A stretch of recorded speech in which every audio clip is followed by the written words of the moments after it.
It's Dr. Lisa and Amy O from the Parenting the Mental Health Generation podcast.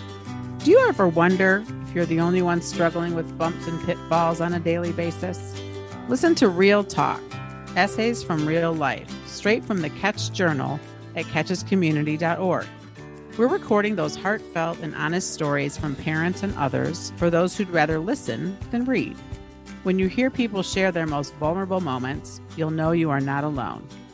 So put in your earbuds and listen to Real Talk, essays from real life. In real life, an anxious parent, an anxious child, and the value of validation. It took 5 years, but I finally figured out how to follow the therapist's advice.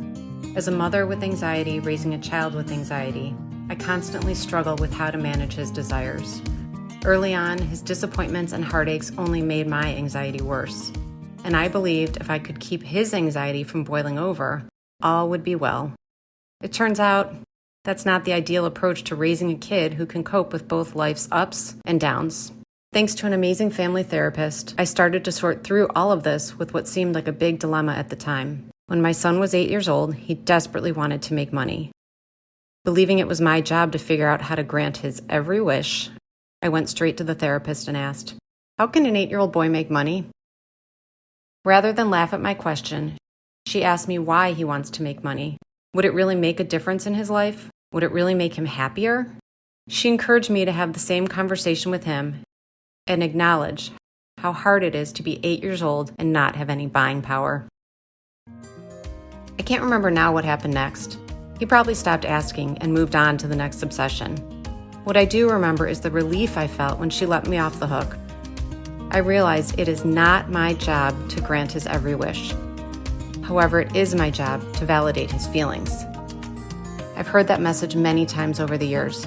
Validate your child's feelings, the experts say. Mirror back to them what they are experiencing to let them know you are listening. When my kids moaned about whatever was troubling them, I'd try to validate. Yes, that's hard. I'm so sorry you're having to deal with that. That situation sounds frustrating. I never really saw how the validation had an impact until recently. Last fall, 5 years after the fixation on finding a way to strike it rich, my now 13-year-old son came to me on a school night. "I want to play a game with my friends tonight, but one of the guys isn't available until 9 o'clock, he said. Can I stay up late tonight and play?" he asked with hope in his eyes. In our house, we try to enforce a screens off at 9:30 on school nights rule. How do I respond? I knew I'd get nowhere with him by just saying no way. Instead, I pulled up my validation wand, started waving it above our heads, and I said, "Wow, that sounds really fun. You must be really excited about playing this game with your friends. But it's a school night, and you know how hard it is to get up in the morning as it is. I wish you could stay up late to play that game, but you know it's not a good idea." Then I stopped talking. And much to my surprise, he backed down.